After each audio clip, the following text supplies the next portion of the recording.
time, no. I would like to personally welcome you to Man Hour After Dark. Say that while I bring you the host, Mike, Buck, and Cone. You know what's coming to the stage. Sports talk than what you about to hear right here. I second that. Go. You know that that's us when we talking about sports. Giving you facts on the field to the court.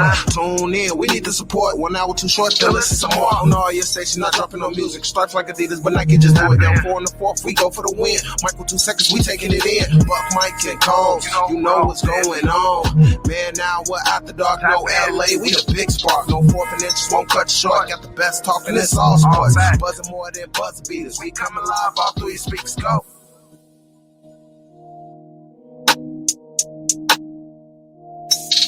And what is up, everybody? Michael Buckheischer here with the Man Hour. Sometimes, like the beast build a little bit and it gets Combs going right off the bat, because sometimes you got to dote that old body like a little bit just to wake you up a little bit. Happy Monday, Combs. What's going on, man?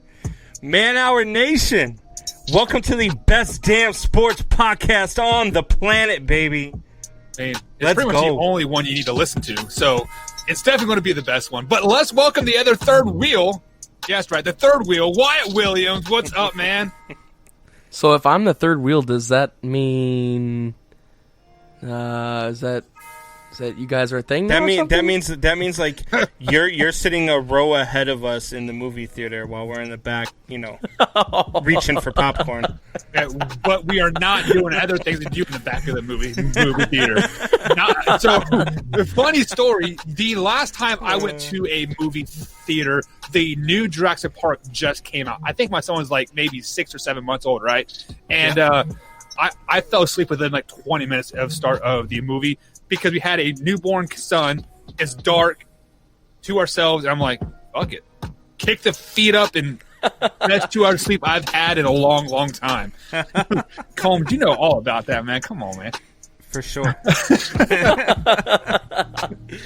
Wyatt, one day you will understand when you have kids of your own, you have to get all the sleep you can anywhere, anytime. So I already like my sleep now, so yes, I'm sure I'm not going to like the screaming, crying, peeing, pooping baby at 2 a.m. Yes, I'm sure that's going to be a Wyatt, thing. Stay away from it. Do not do it. Look, I'm telling you right now, look. I'm good, man.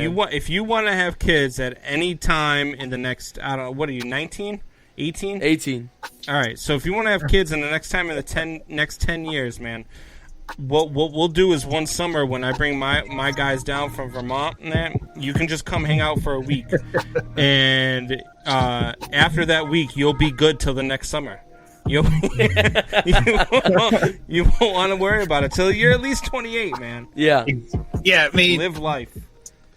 I had my first kid young, and do I regret it? Hell no, because it's freaking awesome. But would I have waited till 33? Yes, 100%. Like, because for one, you are more financially stable, like in life, like you've worked a job 5+ years, like in a row. You have a wife, somebody that you're going to be with forever, and it's just a hell of a lot more fun when you can just wait, hold up. When you have a wife, you're supposed to be with them forever? Well, usually, that's where I fucked up. It is death till you part. I didn't get that memo. It is. We have started off perfect on this episode, man. We're Man Hour Nation. You guys are in for a treat on this one. We're what 3 minutes and 57 seconds into this one, and we're already talking about divorce, having kids. We're getting all into this therapy session here. This is exactly what Man Hour is all about, guys. Just a man talk and then some sports talk. But speaking of some sports talk, guys, we had a wild NFL weekend. The Super Sunday Wildcard Weekend is like underway. We had some upsets. We had some surprises, and of course we had those people that always just win anyways. And we also have Jake Heidbreder on the show. Wyatt, if people don't know who Jake Heidbreder is, tell them who he is and what he's all about. Well, first off, I'm going to start with, if you don't know who Jake Heidbreder is, give it, I'm going to say a year, maybe 2, and you'll know who he is. He is an incredible guard. He's going to Airforce to play some basketball up there. He currently plays for Floyd Central in Southern Indiana, which happens to be the high school basketball mecca of the world. And, he's an incredible athlete and an even better person. I'm excited to interview him here in a little bit. So since the Floyd Central is the high school mecca of Southern Indiana, how many state championships do they have? I have no clue. That's a great question. It's really probably 0. Well, yeah, Lawrence North and all of them probably run that show. I'm guessing if the best team south of Columbus probably maybe like Bedford North Lawrence probably has the most. If I had to guess. I don't know. You're 100% correct, though. I mean, I have no clue what the number is. I'll do some research on that and find that out, though. So the reason why I think the number is 0 is because Indiana only recently separated into classes. So before, it was every high school in one state basketball tournament. Yep. So Hoosiers, baby, Hoosiers. Yes, so you had schools that had 20 kids in it versus schools that had like 8,000 kids in it, and it's definitely really, really unfair. And Floyd kind of got the raw end of the deal a lot of years. That's because there ain't nothing to do in Indiana except make babies. I don't get it. You live in Illinois. What are you talking about? You live in Illinois. What is in Illinois other than Chicago? Wait, Chicago isn't the state? Exactly. So, speaking of states, you guys need to watch the show How the States Were Made. There was actually a spot in Illinois that like separated it itself from the rest of the United States because it did not let interstates run through that part. So they're like, F you guys, and like we're gonna become our own country.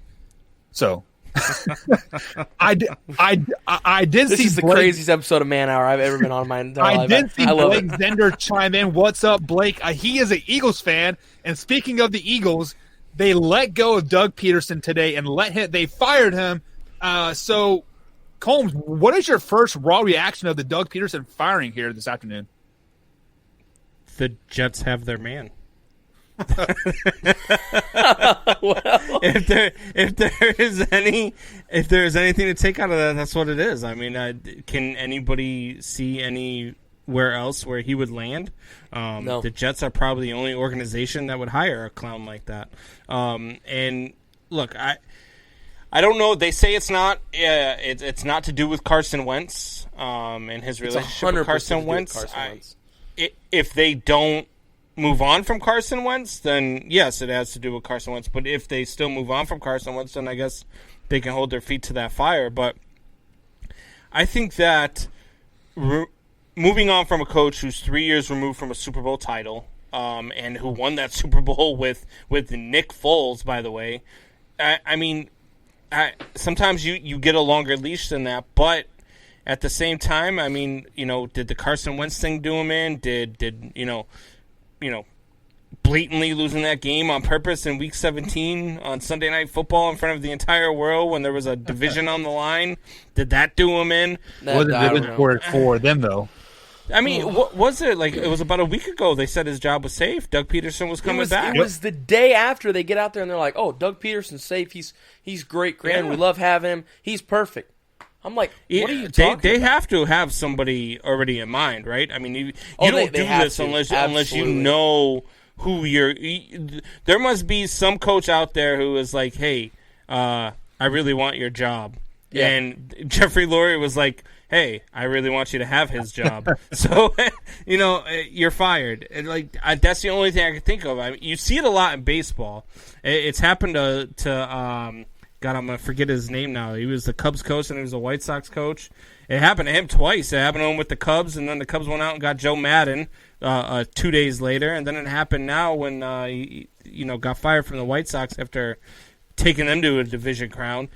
So it happens a lot in baseball. You don't see it happen a lot in football, but I think that's what's going on here. I think they know they've got their man behind the scenes. We just don't know who it is yet till they bring him on, and then we're going to be like, oh, that's what happened. So the one thing that I've learned about NFL football over the last 10, 15 years is 9 times out of 10, all these interviews that all these GMs do and all these head coaches do, they are normally just formalities. At the end of the day, because they have to interview 3 or 4 people and plus a black coach, because of the rules and so it is all formalities. At the end of the day. So I think the Eagles already had their guy probably once they realized that they were not going to make a playoff run or even like a championship run, they were probably on the phone with Urban Meyer or Cower or one of those coaches that are in the booth right now, and they say, "Hey, do you want this job?" And somebody said yes. So, who do you guys think it is? Well, I'm going to go ahead and jump on this one. It's not Urban Meyer. Urban Meyer is signed, sealed, and delivered in Jacksonville. We all know that. He was seen on Khan's boat. Okay, everything that Urban Meyer has done in his entire career, everything that's gone behind people's back, everything that's been shady, has always happened on a boat. Does anybody find that ironic? Here's the deal. He is in Jacksonville. That's happening. So I guess Cower is the best one that I can come up with at the moment because Adam Gase. Oh my God, that's the only head coach in the league that this year I think was worse than Adam Gase. I mean, that was worse than Doug Peterson was Adam Gase. He was the worst, and then I think Doug Peterson was probably the second. I mean, it just kills me. Philadelphia and Blake Zender, the guy we see on this guy all the time. Oh. That's all I'm saying. The only thing I can think of is horrible coaches. Because seriously, until that Chargers job is taken, who really wants to go to Philadelphia right now? I would. Philadelphia and the Jets got to be the two worst spots open. Really, think about this. I mean, like, I don't like Philadelphia Eagles, but I do respect their organization and like what they've done in that, in the past. Really, the only thing they are really truly missing from that team is a wide receiver, like a true number one receiver. Like that they have the complement guys in place, I think, but they need a number one receiver. Odell Beckham Jr. might be out there. Well, I think Devonta Smith. Yeah, him. I mean, but so like, and like then you have your quarterback situation. Like you have two pretty damn good quarterbacks to like choose from. So you choose one and put the other one out on a trade block, and you can get a first-round pick for both of them, like I bet. I mean, the Eagles are probably in the best position to really make a good off-season push, make a great draft, and then be, a good team next year. The biggest problem I think that I see defensively is going to be linebackers. I mean, they have a real hole to fill at linebackers, but I will say they had a hole 2 years ago at the secondary. They filled that with Slay. McLeod even returned a little bit, so they had filled that with that as well. But Philadelphia's got to get out of this two-quarterback system thing they've been running the last couple of years. It seems like every year they've got two good quarterbacks fighting over the job. And if I was Carson Wentz, here's the deal. You already made me fight with Nick Foles. Okay, you drafted me with the second overall pick. That means that I'm your franchise guy. That's what that means. He didn't make him fight. But if you're Carson Wentz, you did absolutely nothing on the field that made anybody want to say you're secured in your job. The way he performed on the field this year was horrendous. I just think we haven't seen the real Carson Wentz ever since Frank Reich left. It's that simple. Right. I want to credit myself on this. I'm not trying to tap my own shoulder or anything here. I was one of the first people to say Carson Wentz to the Colts because of Frank Reich. Makes sense. It's that simple. Think about the last time that Frank Reich was coaching Carson Wentz. He was an MVP caliber guy. Are you really clamoring for a father of 19 to lose his job? I think Phillip Rivers is done anyways. You could tell by the way he was in that post game and stuff like that. Like he was very emotional. Like he was crying before he even got off the field. Much like Big Ben wasn't too. Yeah. They know that their careers are like over, and the Colts would probably give up their first round pick for Carson Wentz. Like let's be absolutely.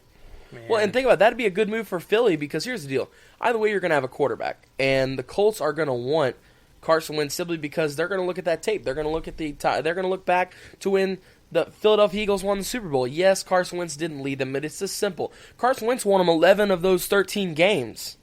Okay? He really led that team there. So the Eagles would be smart to give up Carson Wentz, get yourself a first-round pick out of that, and then not only do you have that sixth pick, but you're going to have the Colts pick as well. You're going to have two good picks in this draft, and you can get two key guys to move forward in your franchise. That first pick has got to be a wide receiver. I 110% agree with you, Buck. They are one wide receiver away from being a very good offense. The problem that they've had has just been wide receiver health. And then with that later first-round pick, they got to get a linebacker. And honestly, Philly's problems might be solved just with a linebacker and a wide receiver. They need so much more than that. They need so much. It also depends on who you're bringing in to be the coach, for one. And for two, I'm not a big believer in Jalen Hurts. I know the guy performed well, but he also performed well because nobody had any film on him. He's one of those guys who is going to have a really good, decent, first 6-7 games, and then they're going to figure him out. He is not the answer long term in Philadelphia. All right, guys, so we are going to take a quick little break, and you know who else did really well without film on him? Lamar Jackson did as well. So just Me to point when I went 5-1 in my picks. So, guys, we're going to take a quick little break. On the other side of the break, we got the world infamous Way or No Way. We'll be right back right after this, guys.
Man Hour Nation, what is going on? Welcome back to the best damn sports podcast on the planet. It is time for your favorite segment of the week. It is Way or No Way.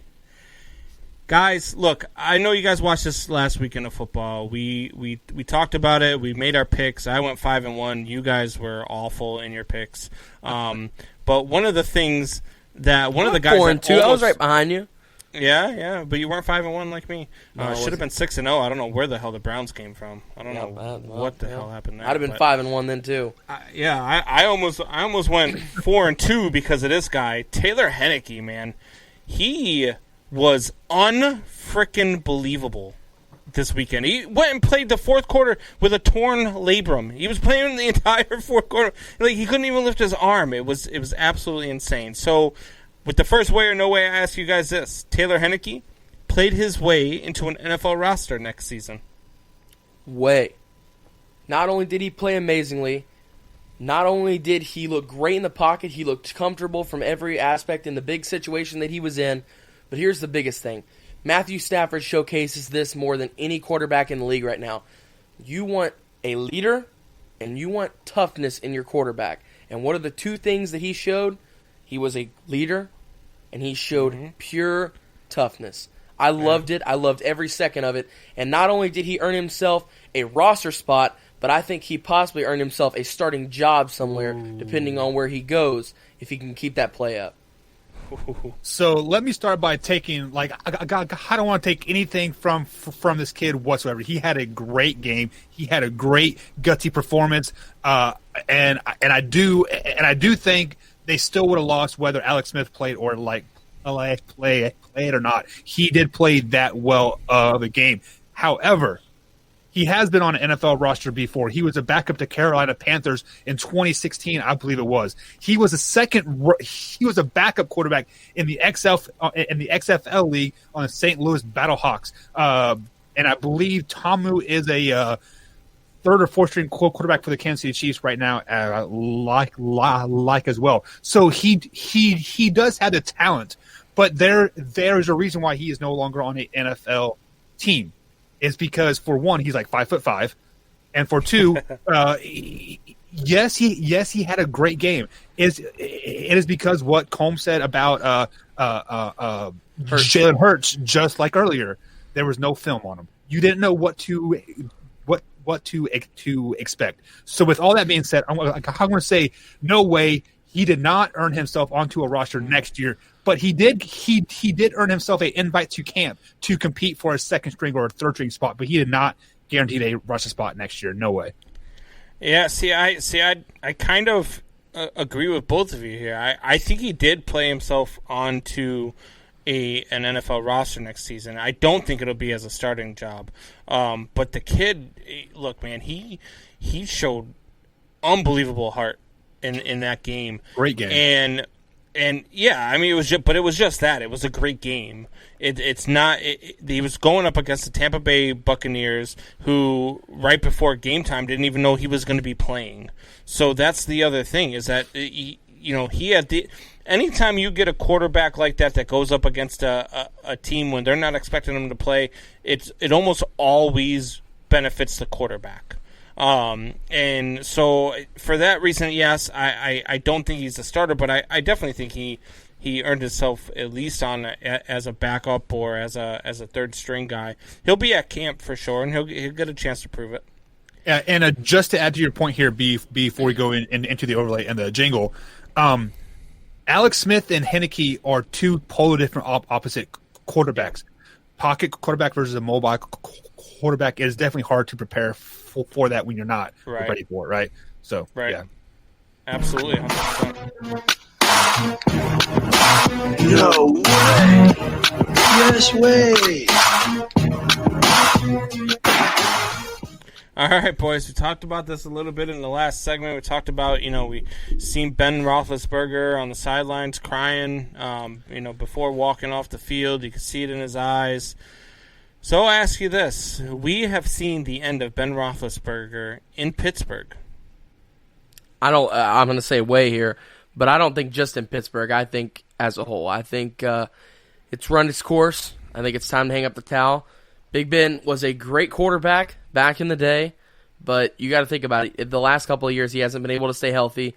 He hasn't looked good. He threw 4 picks last night. He single-handedly kept him out of that game. I mean, yes, he did lead a great comeback, and I thought there for a minute they were going to pull it off, and I thought Cleveland was going to have that marquee Cleveland moment where, they blow it, but they didn't. I mean, it's just that simple. I mean, and Big Ben was definitely on the front of that, and it was tough. It was tough to see a guy like Big Ben cry like that on the sideline, but it's time to hang up the towel.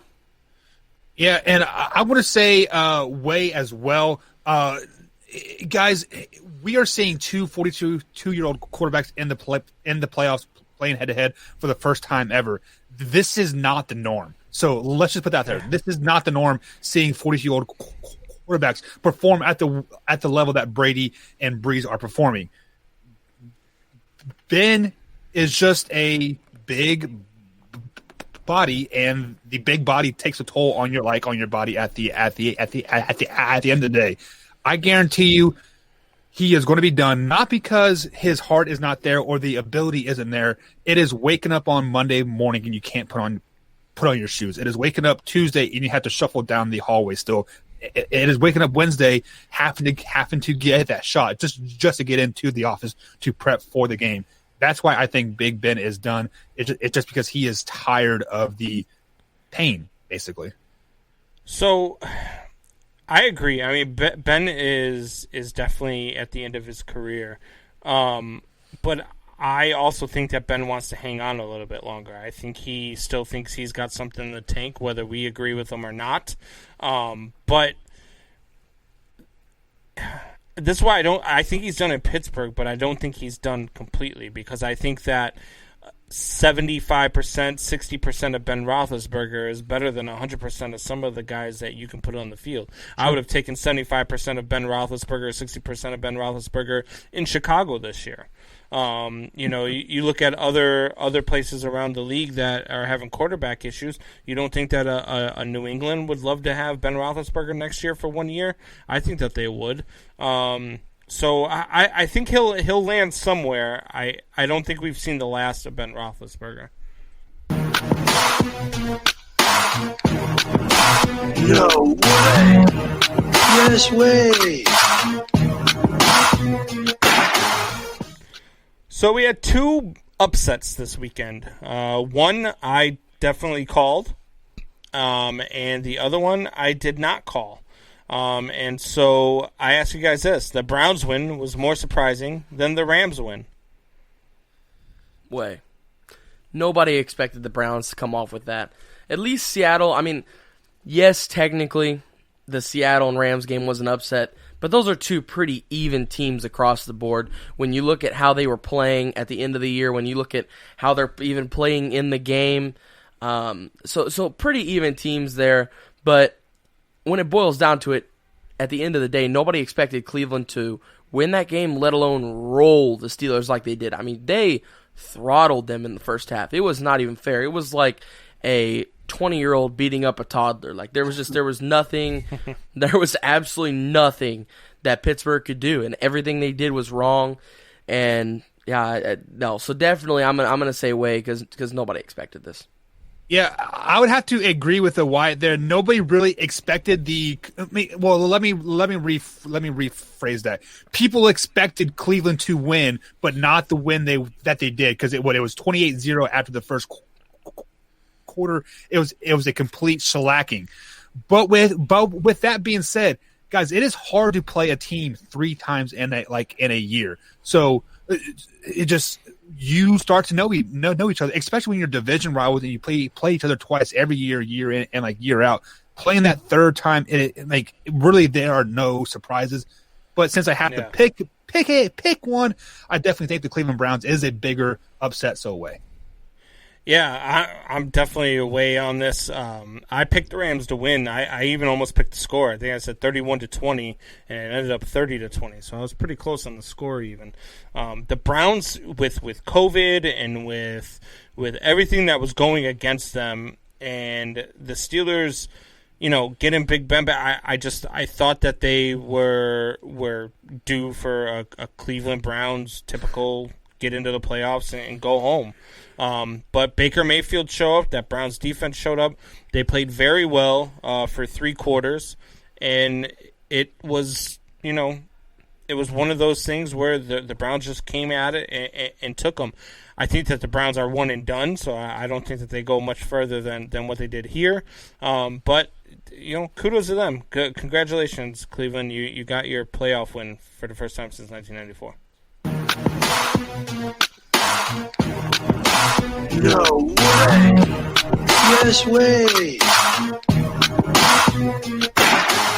All right, guys. Outside of the playoffs, so we talked about this a little bit on the Man Hour Sports Talk page this weekend. I had seen a report that came out that Deshaun Watson was going to request a trade, and in that trade request, there was some talk that he said he would even waive his no trade clause to go to Miami for Tua.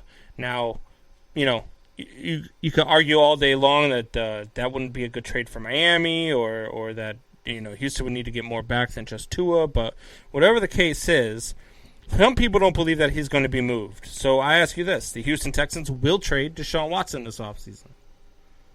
Way, and he is headed to Combs' very own Chi-Town. The Bears. That's where he's headed. He's headed to Chicago. Okay, they are one quarterback away from being a dangerous team. The defense is there. They have some amazing weapons on offense, especially in the wide receiver core. I was really impressed with the Bears wide receiver core this year. I did not think it was going to be as good as it was. We all knew Allen Robinson was going to be there because he's there every year. I mean, for a guy who hasn't had the quarterbacks that guys like Julio Jones, Antonio Brown, names like that. He has had a rough shake at quarterbacks. I mean, think about it. You got Blake Bortles, Mitch Trubisky. I mean, but anyways, and he's back had to 1,000 yards receiving with both Exactly. of them. So he should be in the Hall of Fame for that. Exactly. So the weapons are there. David Montgomery, the offensive line isn't too bad, but absolutely, I think Way for sure, and I think that Chicago is going to make sure that they don't pass on Deshaun Watson a second time. Wyatt.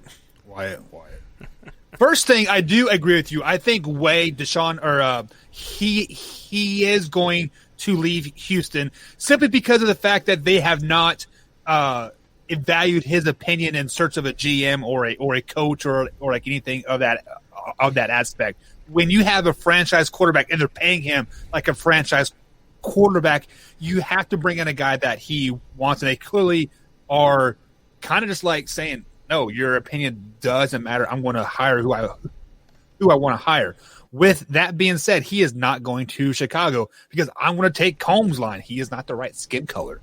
Whether you want to admit it or like lie or not, Chicago always has white quarterbacks at the end of the day.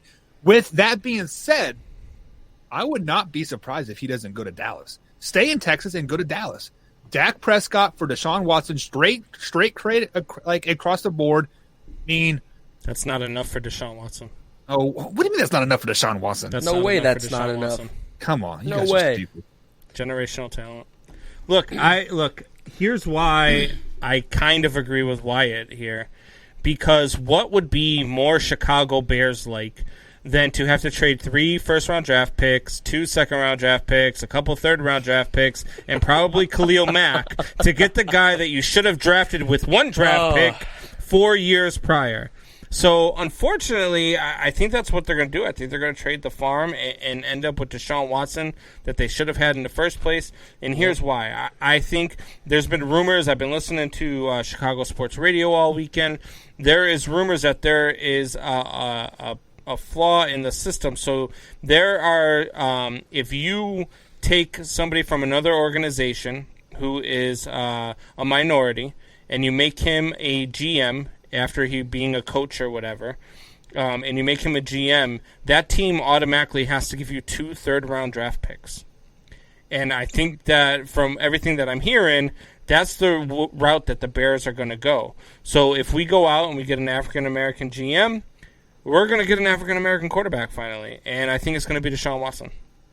Well, and here's the other thing, too, I kind of want to add on to this, is that Deshaun Watson, his numbers are just unbelievable. I mean, he only threw 7 picks this year. He had 33 touchdowns off the top of my head. I'm trying to remember here. He had 4,800 total yards.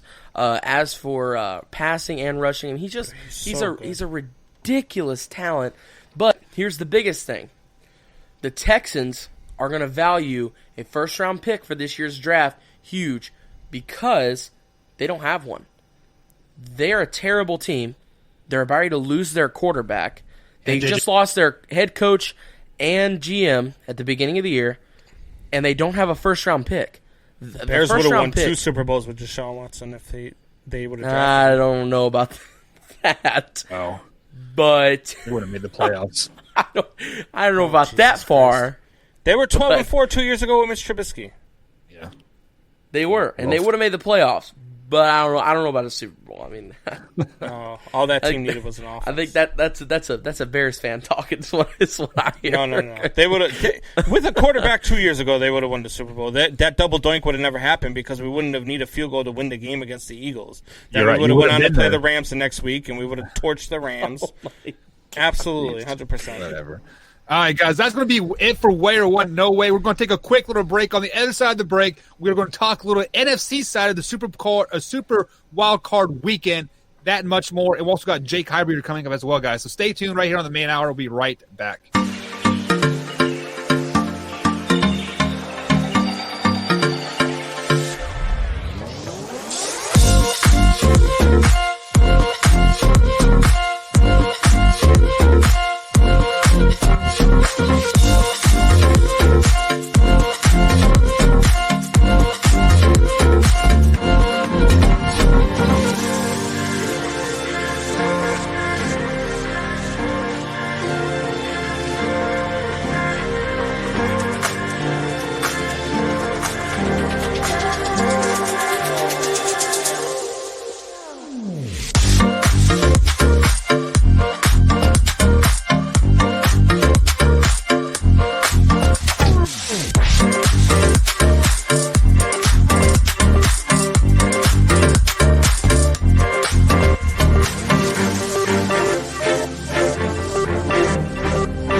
And welcome back to the Man Hour, guys. Head over to manhour.com, pick yourself up some merchandise, and we got some blogs over there as well. If you're interested in your team, some insider information, there's some blogs over there. As Combs pops up some comments on the board, you guys want to address those comments? San Francisco for Deshaun Watson is an interesting one. They could certainly use a quarterback. I still think they're a little bit further away than just a quarterback, but I mean Deshaun Watson will help out 32 teams in the NFL. So yeah, I think that would be a good spot for him. I really do because of all the weapons they have. And my son chimes in, we need Deshaun in New England, baby. Look, Patriots fans are kind of like me right now. So every time a quarterback becomes available, I always say that you should go to the Bears. Bring him here, bring him here. Patriots think that everybody who is a free agent and everybody who wants a trade is coming to New England. Every single time they're going to the Patriots. It doesn't matter. They're like, oh, man, pick a name. Zeke Elliott had a bad game. Man, if he wants to get traded, he should come to New England. Stop. It's almost like Matt Nagy is standing outside a Soldier Field with a cardboard sign that said QB needed. What I do want to address, Buck, though, I was watching your little trivia thing there, and they had after every basket made in the NBA, a referee would do a jump ball after every basket made until 19. That's insane. What, do they go back to center court and do a jump ball after every basket? That I don't know, but I would assume so. I mean I'd assume it'd be going. I mean, basically at that point you should just play like half court, right? And there shouldn't even be two baskets. Check it up. Just check it up. One, yeah. White people are stupid. Street ball. Check it up. Yeah. I mean, but that's the way basketball was. But guys, NFL Super Sunday is officially in the books. The Bills beat the Colts 27-24. Rams beat the Seahawks 30-20. Buccaneers outlasted the Washington football team 31-23. Ravens beat the Titans 20-13. Saints throttled the Bears 21-9. And the Browns won 48-37 over the Pittsburgh Steelers. So, Combs, I'm going to ask you first. Let's address this Bills-Colts game, right? Yeah. The Colts scored 14 points in the fourth quarter. Are you still sold on the Buffalo Bills moving forward in this playoffs? Yeah. Look, the Colts are a good team. The Colts are a good defensive team, and they had the weapons to go out and put up some points for sure. Buffalo was comfortable in the lead. They let off the gas a little bit, which they can't do this weekend. You can't do that against the Baltimore Ravens, but the Buffalo Bills are for real. I'm still sold on the Buffalo Bills. I think that they beat Baltimore this weekend, even though I have Baltimore going to the Super Bowl.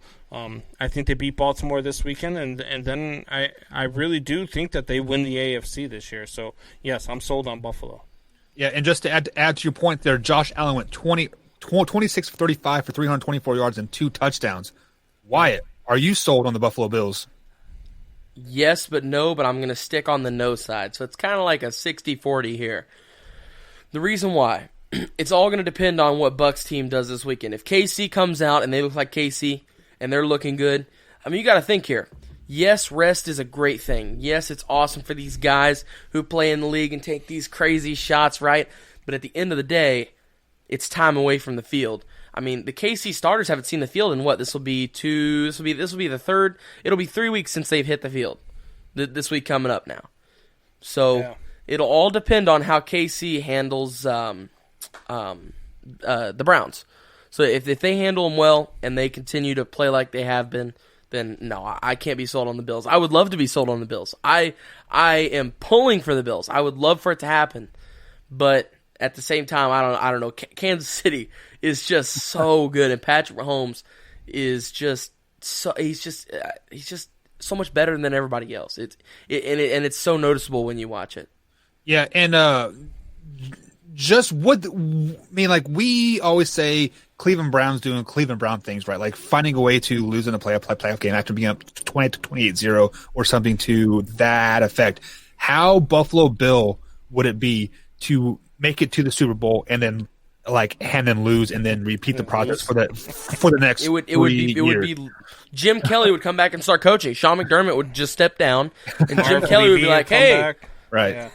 But however, guys, I cannot crown the Buffalo Bills in the AFC because of what Wyatt said. The Kansas City Chiefs, you cannot dethrone the champs until you dethrone the champs, right? You cannot remove the crown from the Super Bowl champions' heads and put it on the Buffalo Bills until they show you something, as in dethroning the Kings. So, with that being said, I do like. Didn't you say last week, and I quote, the Kansas City Chiefs are the biggest smoke and mirrors team in the AFC?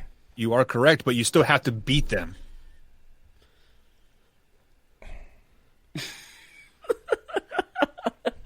What? How? All right. Moving on. Are you telling me that like they are not the Super Bowl? Like, so are they the Super Bowl champs? Yes, I'm not the one that said they're smoke and mirrors. I don't think that they're smoke and mirrors. You do. Either. I think they're a score at will team. I think that they play down to their competition, which is going to scare me against a team like Cleveland, because I think that if they do play down to Cleveland can sneak in there and take a win from Kansas City. But if they go in there and say, all right, guys, it's game time. It's the playoffs. We don't take anybody lightly. We're going out. They're going to put up 60 points a game. They're not going to put up 60. They'll put up 28 in the second and then take the foot off the gas. But I digress on that. So let's go ahead and move on to the next game. The Ravens beat the Titans 20-13. Lamar Jackson went 17 for 24, 179 yards with an interception and 135 yards on the ground as well, getting his first playoff win as a NFL quarterback. Wyatt, are the Ravens the real deal? Oh, man, Buck. All I'm going to say is I am glad I switched. I'm glad at that last moment. I thought to myself, I was glad you listened to Combs. You mean? I am. I'm glad I listened to Grandpa Combs. I really am. I'm glad that I was like, I think so. And hey, Buck called out Lamar, and I thought to myself, Lamar's gonna pull this off, And you know what? After the next commercial break, I can't believe it. I had a plan for tonight, and I didn't even execute it. I got a surprise for everybody after the next commercial break. But I'm gonna get back to the point here. The biggest takeaway is Lamar is meant to be in this league. He proved that this last weekend. That win was career-altering, just like Buck said. If he wins, the career turns around and goes the other way. If he loses, we're going to see the digression of Lamar Jackson. And I think that's 100% what happened, and I think Lamar Jackson's going to build off of this. Okay, you were so happy that you listened to me. You wore my name on your shirt today. It's unbelievable. I appreciate you, Wyatt. He did. Yes. Luke, he didn't get it. He's like, what? That's my cousin. So, but no, Buck. Before I get into how good the Ravens played and how good the Ravens were and how good Lamar was and how impressive that win was. Question for you: Shoot, is Lamar Jackson still trash? He is. Oh my. He is. Didn't you say that what he needed to do was win a playoff game? I said he needed to play well in a playoff game and win. Okay. Well, he did. He ran for 139 yards. Okay. No. And scored a touchdown and won a playoff game in January. Hang on. I got a clip saved if you guys want me to play it for you, but Colin, play it. What did you say is classified as a good game for Lamar Jackson? 220 yards, 225 yards passing, and how many did he have? 100-plus yards rushing. How many passing yards did he have? 179. 179. With the interception. Yep. Wyatt, what did you consider Lamar Jackson having a good game? I said quite a bit of passing yards, but I lowered him on the rushing yards. Why are you changing your exact words? Your exact words. I said you said, what has Lamar Jackson done? I said, he's won an MVP and he's gone 11-5 this year and they're in the playoffs. And you said, when I'll stop calling Lamar Jackson trash is when he wins a playoff game in January. You said he's already won a regular season game in January. Now he needs to win a playoff game in January. Don't switch it around now and say, and he has to play well. You said he has to win a playoff game in January, and now he's done that, and now you're backing up. You backpedal. I swear to God. Do you hang out with Michael Phelps? Are you learning that backstroke really good? Yeah. So, listen. Did Lamar Jackson win that game, or did Marcus Peters win that game? No, Lamar Jackson with Marcus his Peters played great. They could not stop him. It was a great team win. For us. So, hang on. So for Lamar Jackson to win that game, he had to, quote, play a good game, right? He threw for 179 yards. Taking both of your guys' words, that is not a good game. Yes, he had 136 yards rushing. But I also said 75-plus rushing yards, and he finished with well over that. Okay, he had 70 yards on one play. So if you subtract that one play, he's sitting around about 50 yards. But you don't subtract it. Why do you subtract the one play? And if I sit here and subtract the interception, then he didn't have any picks on the night. If I subtract the 2019 season, the Kansas City Chiefs don't have a Super Bowl. We still have more than the Bears, but that's... I digress from that. My God. So if you subtract, if you take away... you know what? I hope that I'm wrong, and I hope the Baltimore Ravens beat the Buffalo Bills this weekend. And then I hope Lamar Jackson marches his butt into Kansas City and goes apeshit on your Kansas City Chiefs. And then on Super Bowl Sunday, we can listen about how Lamar's trash because you're sitting at home just like your boys from Kansas City are watching in the Super Bowl. Listen here. Oh, my God. I have been on many teams and I've seen many teams where they get up for one game. Where they get it for one playoff game. I'm going to throw some high school names out there. You have so many excuses. Jeffersonville, Indiana High School got super hyped for one game in the playoffs when they played my team, and they kicked our ass. I'm going to be flat honest. We had no answer for them whatsoever. Then they shit the brick in the championship game, right? No, they beat New Albany. They won sectional championship. But they lost regionals where they lost it. But they still shit the bed. That was the worst football game I've ever seen in my whole entire life at a 5A level. Horrible game. With that being said, Lamar Jackson's going to do the same thing. He got so hyped for one. He's like, I don't even remember what he said, but they had to pull him back out for like a interview because he was so. He's like, oh, I finally won. Yeah. Guys, Lamar Jackson is trash. I'm telling you, Lamar Jackson is trash. Next year is going to show it. He is going to have a horrible year next year after he loses this week. Spoiler alert on Thursday's show. He's going to have a horrible game. He's going to throw for 3 interceptions and rush for 25. He's going to have a horrible ass game. This is why he's trash because he can only run the ball. Let me ask you this: if any other quarterback only threw for 179 yards in a game, you would say, "Oh man, that quarterback had a trash." Not if he rushed for 139 yards and they couldn't stop him. Yes, you would. And he's the reason why they couldn't stop him and get the damn ball back. I would not say that. Yes, you would. If Mr. Trubisky threw for 179 yards, you'd be like, "Oh, bench him!" Right? If he threw for 179 yards and ran for 139. No, I wouldn't want him going out of Chicago, but he doesn't do that. Yes, you would. Come on. Don't you lie to yourself. He throws for 179 and then rushes for 5 and throws 17 interceptions. It's not the same, Buck. It's not the same. You just don't like Lamar Jackson because you're afraid that he's going to go to Kansas City and he's going to wax Patty Mahomes' ass and he is going to head to the Super Bowl. You're afraid of that, so you don't want to admit that Lamar Jackson is actually good. You are out of your freaking mind. You call Lamar Jackson trash. You are out of your mind. Hey, out of your mind. Let me ask you this question. Does Lamar Jackson play defense? No. So how can he wax Patrick Mahomes' ass? Oh my God. Come on, man. Come on. If you're going to come with that, at least come with something better. Come on, man. Lamar Jackson's trash. Just face it. Sheesh. Browns versus Steelers. Browns scored 28 unanswered points in the first quarter, very first snap of the game, over Ben Roethlisberger's head for a touchdown. Wyatt, are you ready to crown the Bear? Or not the Bears. The Bears suck and they lost. The Browns. Are you ready to crown Buck the Browns? Is trash. No, I'm not ready to, but I also want to bring up something here. I'm going to reach back into my back pocket here. Let's see. What's this? This is week 12, okay? And I think I remember me saying something to Combs about maybe the Steelers being overrated. And I think Combs was like, no, what are you talking about? They played so good. What are you talking? No. Okay, here's the deal, okay? After week 12, I was 100% right. After they lost to the Washington football team, they didn't play anyone before that. They fell apart once they started playing some real competitions. I will say, once the Browns did surprise me, 110% in that game. They surprised me, just blew me out of the water here. Just huge plays for them. But here's the deal. Big Ben is done. And I was right. Week 12, here it is. I got my crystal ball. So overrated that you picked them to win this weekend. Well, I picked them to beat the Browns. Good call. Jeez, I'm crow. let's have a moment. Tell your mom to turn off the lights. It is past your bedtime. Hang on. Let's all have a moment of silence for Combs' ego. Okay. Combs' ego on what? On Lamar Jackson is trash? That's the worst take you've ever had in your entire life, and you've had some stupid shit come out of your mouth.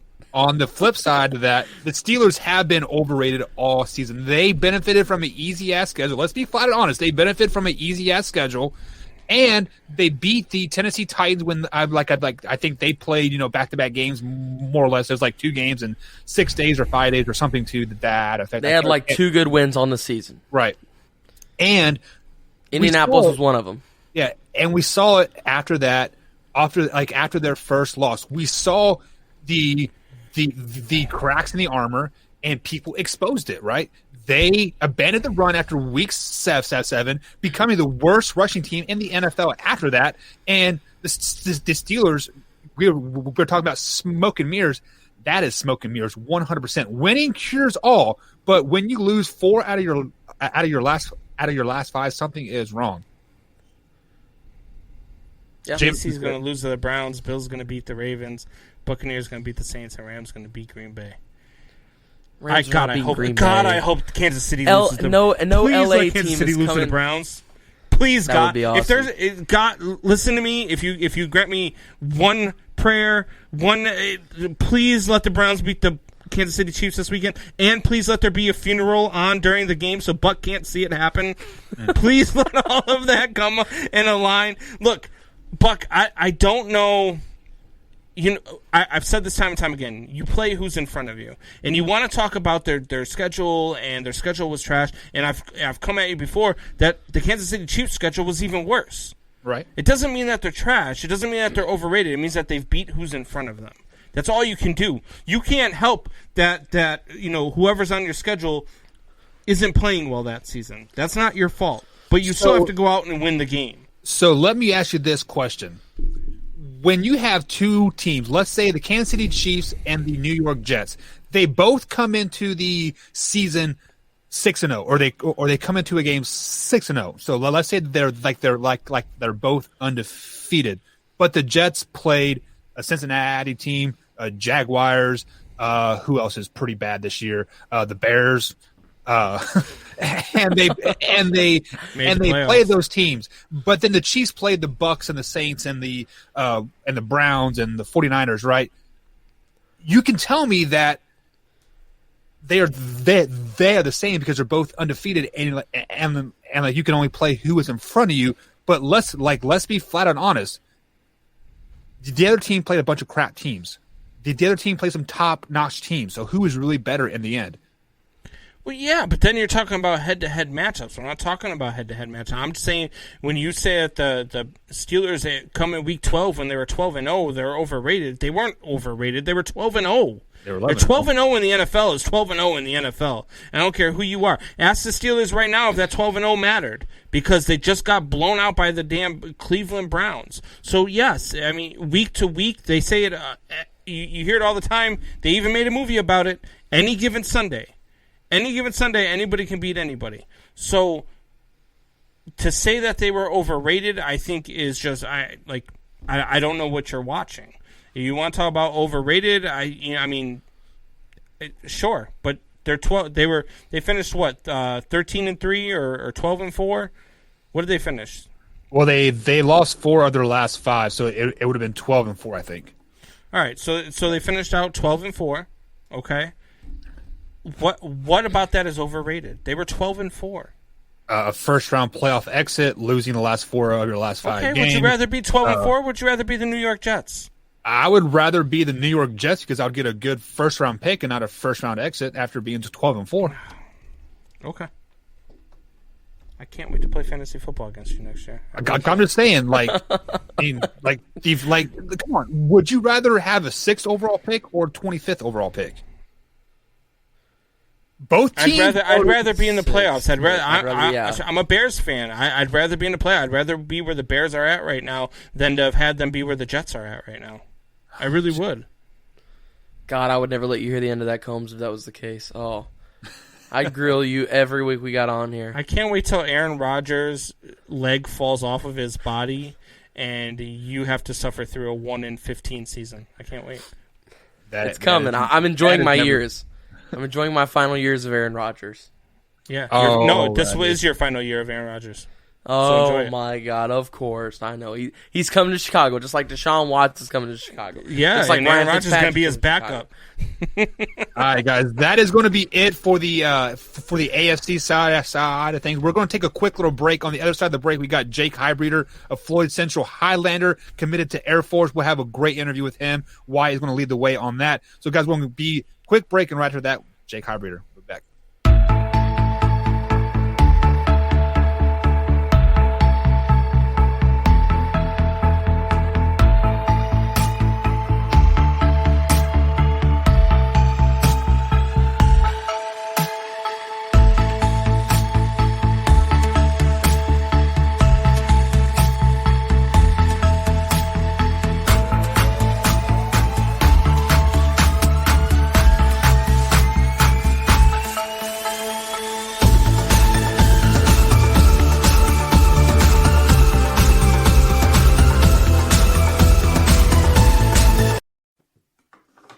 Way to go, Wyatt. Good job, man.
What is up, Man Hour Nation? It is the Wyatt Williams, and I am here with the Maverick, the Highlander, the Jake Heidbreder. How are you today, Mr. Aviator? I'm doing pretty good. How are you? That's awesome, buddy. Hey, so everybody wants to know, how many pairs of aviators do you own? Okay, like, did Air Force send you one whenever you committed? Like, was there some kind of a mutual agreement here where you get a box of them? Like, what's the deal with it? I don't think I own any. I'm not gonna lie. But, you got to get a pair now. Yeah, I know. I'm gonna have to get a pair though. But whenever I took that picture in the newspaper, it was the newspaper guys. So he brought them for me. So hey, so here's the deal, man. Okay, I got a flashback 2 years here. Okay, you're down 3 points to New Albany. I'm sure you know exactly what this is. Sectional semifinals. And you hit 3 of the most clutch free throws that I have ever even seen in my entire life, that I've ever, it is the craziest thing. I mean, and I gotta say, I called it. I looked at everybody around me. I was like, watch this. Jake's got all 3 of these. He's down on all of them, okay? I appreciate your confidence in me. I appreciate that. But you step up, you hit these 3 free throws. There is almost 10,000 people around you. You're at Seymour's Gymnasium. The house is just under 10,000. What is going through your head as you step to the line there for 3? To be honest, I don't even think anything was really going through my head because, like, once I'm in the game, I don't really notice things that much, like going around, like, in the crowd and everything. I'm just more focused on the game itself. But obviously that was a different scenario because it was 3 free throws. We needed 3 to tie it, and there's a timeout. So it was a different scenario, but I was just trying to focus on what to do after I made them, just to have that confidence, basically. So. And wasn't there 3 seconds on the clock, 4 seconds on the clock? So if you miss any of these free throws, you could foul somebody, but it's pretty much game. Yeah, right. So yeah, I think there's probably 4 or 5 maybe because they took it down the court and got a reversal. So they had a little bit amount of time, but it was crazy. You just tuned everything out. It was just trying to stepping up to the line like a routine situation. Basically, I mean, that's all you can really do in that situation. Just tune everything. I love it, man. That's awesome. So, last year, same gymnasium. Now, this is a little better of a memory because everything went smoothly after the free throws. Right. But hey, first sectional title since Pat Graham played there in 1989. Okay, how cool was that for you to be a part of something that hasn't happened in 31 years? Yeah, that was super cool. Just to bring back the memory to all the people who have been fans for that long and have waited that long to see it again. So I don't know, it was just really cool to be a part of the team that did it. So absolutely. So, I mean, kind of breaking it down here, everyone says, okay, all the Highlander fans, I've talked to 100 of them, okay, 100,000 of them, right? Everyone that I've talked to says you guys would have went on to beat Bloomington South last year in the regional. And I don't disagree with them at all. I really do think you guys had the team. You guys had the momentum. You guys were playing amazingly. You guys had a bunch of underclassmen that were stepping up. The couple of seniors that were playing for the team were playing awesome. You were just balling out. I mean, in the playoffs you were averaging, almost 30 a game, wasn't it? In sectionals? Yeah. I honestly don't know. I think it was probably more around 20, but I think it was averaging 20. It felt like 30 from the booth. I'll tell you that. Yeah, but hey, I was wondering, in your opinion, if the tournament didn't get canceled there, would you all have went on to that next game and beat them and went on to the state title because they were number 1 in the state? Would you guys have knocked them off in that regional game? I believe we could have, yes. They obviously had an amazing team and everything, but I believe at that time we were playing our best basketball too. So I think we definitely had a good shot. But they're also an amazing team, so you never know. Absolutely no. And kind of coming into that Seymour sectional, you guys weren't the favorite. Jeff came in as a favorite. You guys were the underdog in it. You guys even came out on top. What was the mindset kind of coming into that from Coach Sturgeon, you, Goman, all the key players? What was kind of your all's mindset coming into those big games? Just play our game, basically. Just follow the scouting report and what Coach Sturgeon says, and then we hit shots too, so that helps, and it just all worked out. So absolutely. So I just called your game on Saturday against South Spencer. You had your 1,000th point. I mean, how cool is that for you to reach the 1K club? Yeah, super cool. I think I read that I was the only 5th person in Floyd Central history. So, I mean, that's pretty cool, too. And especially to be in the club with Kobe, with one of my good buddies there. Absolutely. Yeah, it's pretty cool. That is awesome, man. So, kind of talking about that last game, what are you looking forward to most for the rest of the year? Just hoping to have a healthy season. We finally have all our guys back now, so just hoping to keep that up and maintain that, and I think it'll be a good season. All right, Jake, what's going on, man? This is Brandon Combs. I heard you committed to Air Force, and I don't know if you watch the show, if you've caught us before, but one of the things that everybody knows about me here is I'm a Marine. So, thank you for your service. Thank you for, everything you're about to do. You're about to go on an amazing journey, man. So one thing I want to let you know, man, is just enjoy every single minute of it for the next, 4 years or however long you stay with Air Force. Enjoy every single minute of it because it's going to be a ride. For sure. With that being said, every single one of them's got a moniker. Army stands for ain't ready to be Marine yet. Navy stands for never again volunteer yourself. Marine stands for my ass rides in Navy equipment.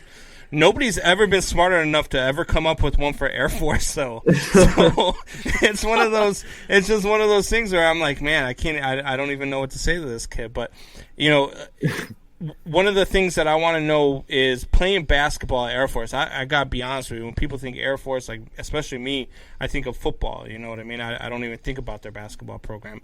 What drew you to Air Force's basketball program? Was it the fact that you wanted to serve, in the Air Force, or was there something about their basketball program that made you decide to go there? It was just a little bit of everything, really, just to get like a great education at the academy. And I've always been interested in being a pilot too, so you can't really go wrong with that. And then It's probably the best place in the world to learn how to be a pilot is the Air Force. yeah, I'd say so. And then Coach Scott, this is Coach Scott's first year back. He just got hired back in April or May, I'm pretty sure. And he actually won the Mountain West back in 2004, I'm pretty sure. So he's trying to turn around the program again like he did back then. So I'm just looking forward to being a part of that too. Now, every kid's dream is to play at, whether it's college, pro, any of that, and to get into, the playoffs or the tournament.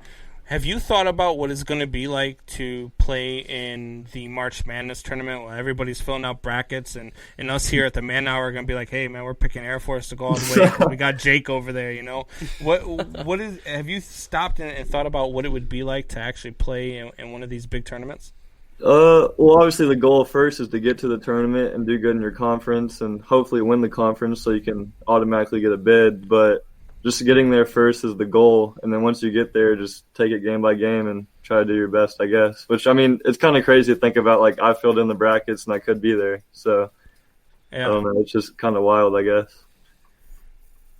Yeah, so hey Jake, this is Buck. I coach football over there at I got Floyd, so I've had the opportunity to get to watch you and hear just hear people talk about you and like how great you are and how good of a student you are and like all that stuff. But this is not about school, but this is about the Southern Indiana area as a whole.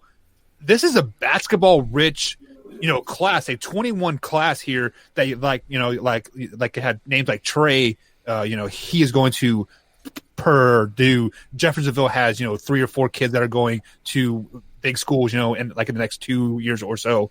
Like, did you ever have an opportunity to play against these kids in AAU ball or anything like that? Yeah. I mean, Trey's my grade, so I've played against him like growing up, like my whole life, and we're good buddies and stuff. But yeah, it's just my grade and the grade below me and a couple grades below me too they're just stacked in basketball. Indiana's just different in basketball, so just different. Playing against they're different, but just playing against everybody, it makes me better too, and I enjoy it. I like the competition. So, have you played basketball your whole life, or? Yeah, I have. So now every time we have a guest on here, Wyatt talks about how he started over him when he was 7 and how he could play better than them at some point when he was 6. I got a story for this one. I do. So has he ever dunked on you or crossed you up or anything crazy like that? Because if he has, I'm just going to go ahead and leave the show now so I don't have to listen to it again. No. Combs, I got a butt in here. I don't mean to interrupt you or anything, Jake. I got a butt in here, okay? So I got the wise idea, all right? Me and Blake Zender, we have him here all the time, right? So my birthday party, I had Jake and Trey Kaufman were there with me, there, and we go to a basketball gym because we're all big basketball guys. They play it. Me and Blake broadcast it. So I get the wise idea that me and Blake are going to play 2 of the top guys in the state. There it is. See it right laughing. There? We're going to play 2 of the top guys in the state, two guys that are nationally ranked players in a game, and we're going to see. Our bet is we're going to get to 5 points. We're going to 20. We're going to get to 5 points, and we're going to do it. Okay, that's a win for us is to get to 5 points. And let me tell you this. We didn't get to 5 points, okay? Trey Kaufman was boxing me out at the 3-point line, and Jake was boxing Blake out at the 3-point line. We scored 3 points, and it's because Blake heaved a three-pointer that if he took 200 shots, he'd hit 1, and that was the one he hit, okay? We didn't deserve that 3, but he hit it. So that's my story with this one. There was no starting over. I got demolished in this matchup. Was this year? So you were 12 this year? Is that what you turned to Yes. It was my 12th birthday this year. Perfect. So, Yeah, so Jake, you've clearly been playing basketball for a long, long time. Can you tell us what your favorite memory as a basketball player is so far? I'd say for sure winning sectionals. That was it's just a big deal for like being at Floyd Central, and it's been so long, and it was just an awesome feeling. So I'd say that probably. So if you had one guy in the NBA right now who you could be on the court with, other than LeBron James, because everybody would pick LeBron James probably, who would you love to be a teammate of? Who do you think would complement your game the best? That's so hard. That's such a tough question. But Think about the hometown hero there, man. Come on now. I think you and Romeo would be perfect on the court. Oh my God. That's such a tough question. I don't know. I'm a big fan of like KD, so I'd probably just say KD. I feel like that'd be really Easy cool. money sniper. Yeah, he's a beast. All right. So here's the real question. We've talked with Zen, we talked with Polk, we talked with other kids that are going to colleges and are going to be in college, right?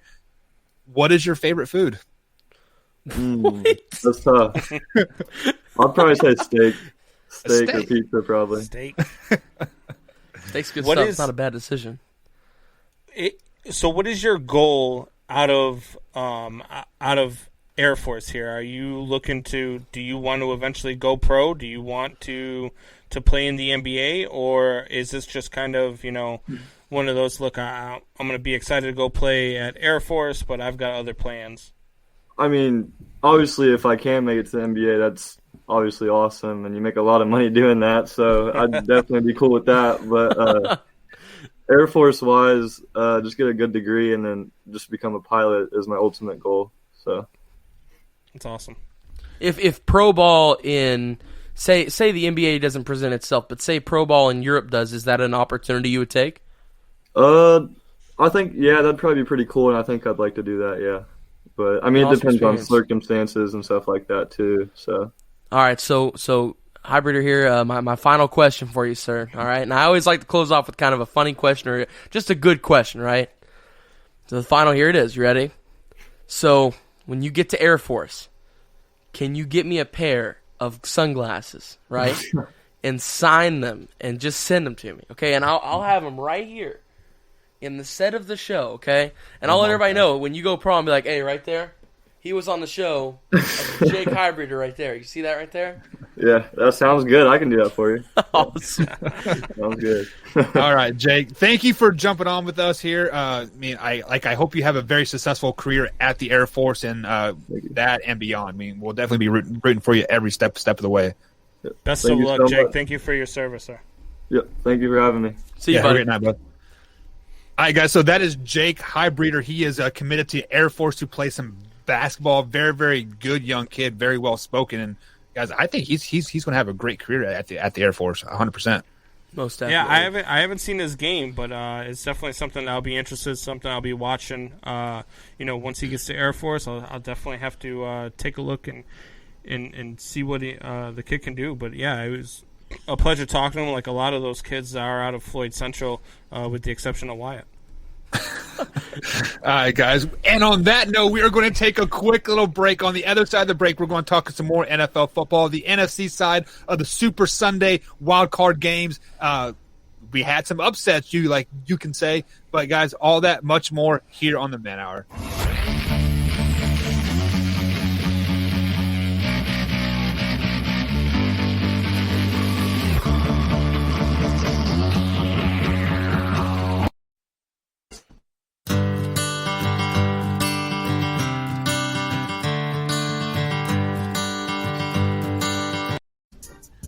And just like that, guys, Combs has been fired from the show. If he messes up my intros one more time, I'm going to kick him squarely in the jaw. I was at the refrigerator grabbing a drink, and then all of a sudden I heard Green Day start playing, and I ran back because I was like, "What the hell's going on?" All right, guys, welcome back to the Man Hour. And Combs is losing his admin privileges on StreamYard. So who put It's not even who put open. that on there? So it's actually probably Mike LeBlanc, to be honest with you guys. So Sneaking in here. like we have somebody on the backside that says Test. Who is Test? I don't know, but here. We're gonna kick him. I can't can't Kick him. him What off the hell? here. Oh, there they go. Now Poof, he's gone. gone. Imagine that. But guys, welcome back to the Man Hour, and Combs has been clicking some buttons on the backside. He got Wyatt before that interview, and he's all like, all of a sudden, Oh, don't you give me that because you were cracking up on the backside. Like Wyatt, like what?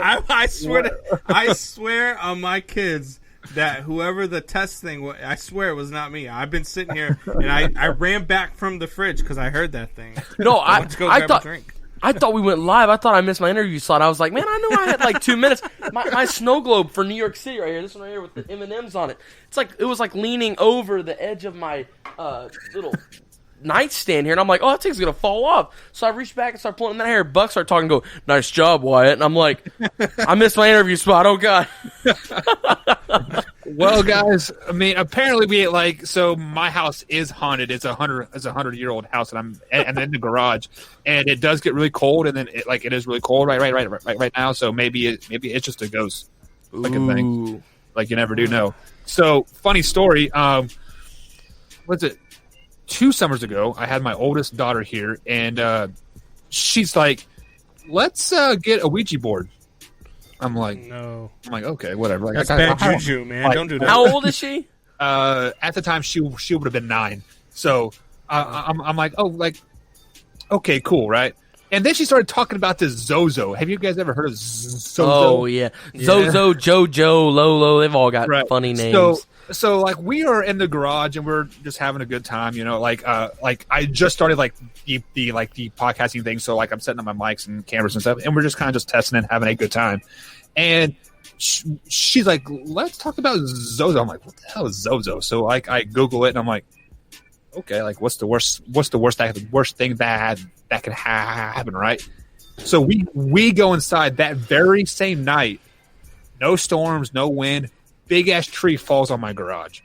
Busts like 4 joists, like just like in the roof. I'm like, huh. Oh my god, that's weird. So we go and fix it. Right, a week after that, not even 2 days later, a big ass tree falls on the like on the garage in the same spot. There is no tree above my garage where the tree landed. So, oh man, it just I was like, oh man, you messed with the Ouija board. Don't do it. Well, I never went and bought that, but we were talking about Zozo, and apparently if you like put like a pencil down on a paper, it's supposed to roll. Yeah, that was that Charlie thing, wasn't it? I don't know what it was, but she is like let's put this paper down and we'll ask questions or whatever. I'm like, whatever. Don't say Candyman 3 times in the mirror now. Is it Candyman or is it Bloody Mary? I've heard like 100 different ones. Bloody Mary, they're all. I mean, whatever. Speaking of Candyman and Bloody Mary, the Bucks were screaming Bloody Mary after the Heineke come back and played for the Washington football team. Played a great game, but the Bucks did outlast the football team, and Brady gets his first NFC playoff win. But did Heineke steal the show, Combs? Yeah, well, I wouldn't say he stole the show.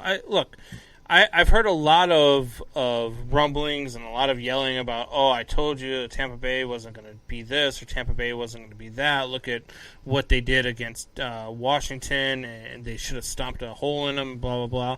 But like we said earlier in the show, they went up against a guy who they had no clue they were playing, a completely different style quarterback, a quarterback they had no tape on, a quarterback they didn't prepare for, and that quarterback came and balled out.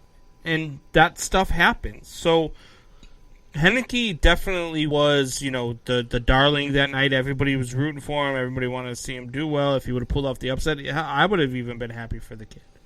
But Tampa Bay did what Tampa Bay should have done, and they won the game. And I think that they are poised to make a run, like I said that they were going to, and win the NFC.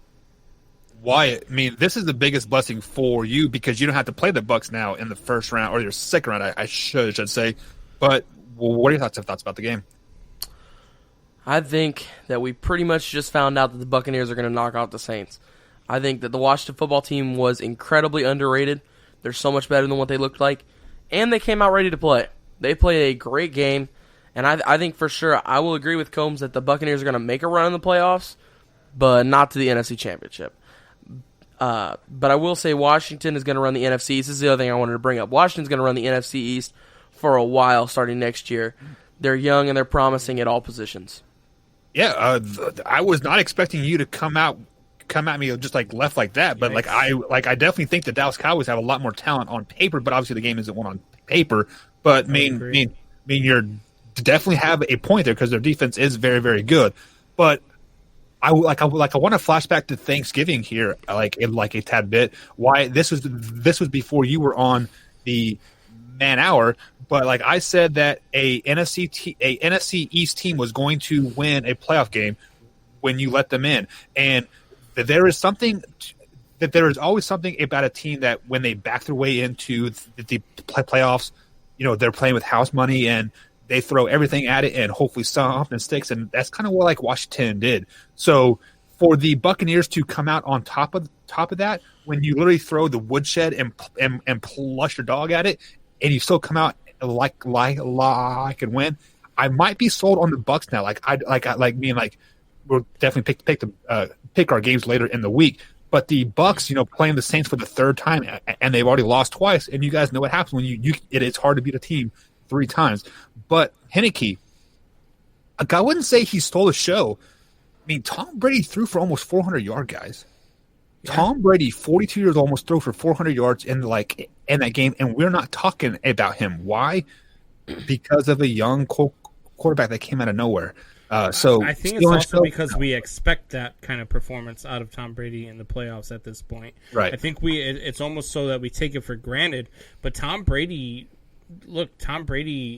balled out, and Tom Brady, man, he had a Tom Brady type game. He was calling the plays the entire game, like I said that he would, and he had a game. I don't care who was that quarterback. It could have been Alex Smith, that quarterback.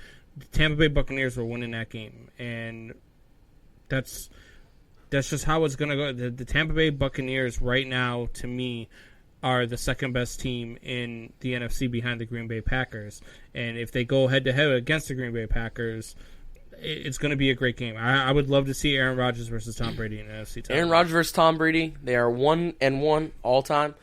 And it's funny, actually, because whoever plays at home loses between those two.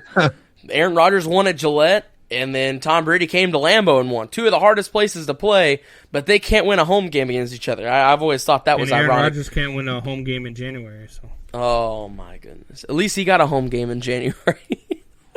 What is Aaron Rodgers' record in the playoffs at home? Do you guys know that? I'm going to guess it's somewhere around it's under somewhere 500. around it can't be. Up. Yeah, he's under 500 at home in the playoffs. We get to the NFC Championship every year and lose. So we have to win 2 games to get there, at least 1. Right, but they're not the number 1 seed every year. So they got to win 2 games. I've looked at. I looked it up the other day. I can't remember what the numbers were. Yeah. I looked it up, but they're under 500 at home since 2000. Which is kind of crazy because you think of Lambeau, you think of home field advantage, you think of all the cheeseheads. That's why I said when people said it's a home field advantage, Lambeau's not as much of a home field advantage as people say it is. When there's fans in the stands, sure, but that cold weather doesn't affect people the way that you think. If they were playing, somebody other, than Tom Brady, if they're playing, an indoor team, then maybe it's an advantage, but it's not as big of an advantage. Yeah. Lambeau Field is not as big of an advantage as people. That's why I think that we're going to manhandle the Rams, but I think this next game is going to be amazing because I think the Buccaneers are going to beat the Saints, and then it's going to be Tom Brady. But Tom Brady's used to playing in the cold weather. He played at Gillette his entire career, and every year they were the home team in the playoffs. The Rams do match up very well against the Green Bay Packers, so I will say that. If Aaron Donald's out, though, that could be a huge loss. Yeah, without getting too much, the Rams match up well with them on both sides of the ball. So we'll get into that later on in the week, though. So let me ask you that to this question before we go to the Rams Seahawks game. I think more of a home field advantage is the heat and then the cold. So when Seattle went to Miami and like I can play, it was 110 degrees there. Like you cannot simulate that type of heat and humidity. Granted, it isn't that hot down there now, but I think heat is more of a home field advantage than like cold. I don't know. Well, I guess it depends. If you're talking about cold and weather, if you come to Lambeau and you've got 2 inches of snow during the day, and you're wiping snow off as you play. It's a completely different experience. But not to get too much into, because I don't think I think any given Sunday anybody can beat anybody no matter where it's at. So I don't think home field advantage is as much as people say it is, unless there's fans in the stands. I mean, you look at places like Seattle, Kansas City, and Green Bay is really tough to play when there are fans in the stands. But it's not as big of a deal as Green Bay Packers fans would like to make it out to be. Why? Any thoughts on that? No, I will say it is definitely different with nobody being in the stands. I mean, it definitely levels the playing field more. That's 100%. That's 100% true. I'll agree with Combs. But I will say, God, a team that plays indoor and a team that plays in LA, they're used to the heat. They're used to that beautiful, perfect weather that's just great. Even though they play in the dome, but still they got to walk outside. They walk outside and they're acclimated to that beautiful weather that's 70 to 75 all year. It's perfect. The beach is always right there. It's got a nice little cool breeze on your face. They're not ready for a 5-degree game with snow spitting in your face, and there's snow all over the ground. Your feet are freezing. Your arms are cold. Your face is cold.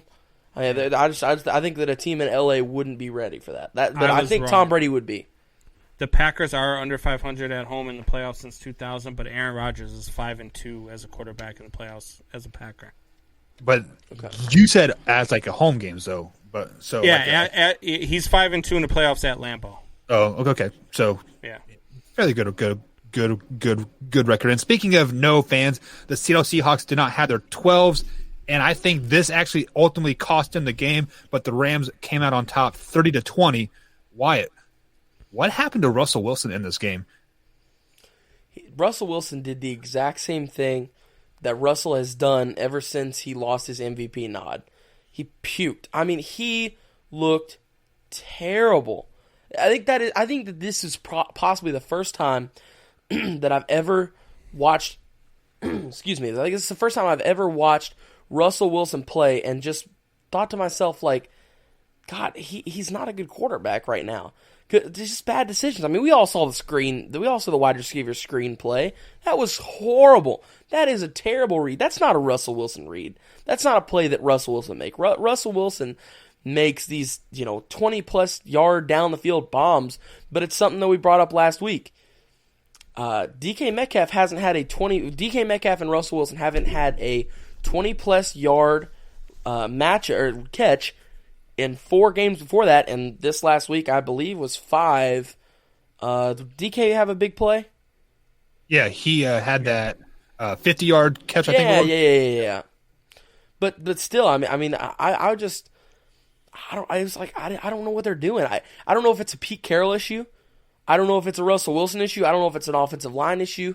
But they're wanting Russell Wilson to be this pocket passer, and they're not allowing him to be the improviser that he is. I mean, Russell Wilson is a guy that runs around, gets himself out of trouble, and then by the time he runs around, 8 seconds have gone off the clock, and I don't care who you are. I don't care how good of a DB you are. Nobody is covering somebody, an NFL receiver, for 8 seconds. Somebody's going to be open. Right. And that's how they do it. But this game, it was treacherous. It was bad. It was really bad. Combs, your thoughts? Yeah, look, Russell Wilson, I think, has been on the decline since week 7. I think that he's just not very good, and that's why I picked the Rams. And that's why I said I picked the Rams. That offense has just not been good. That defense of the Rams is very good.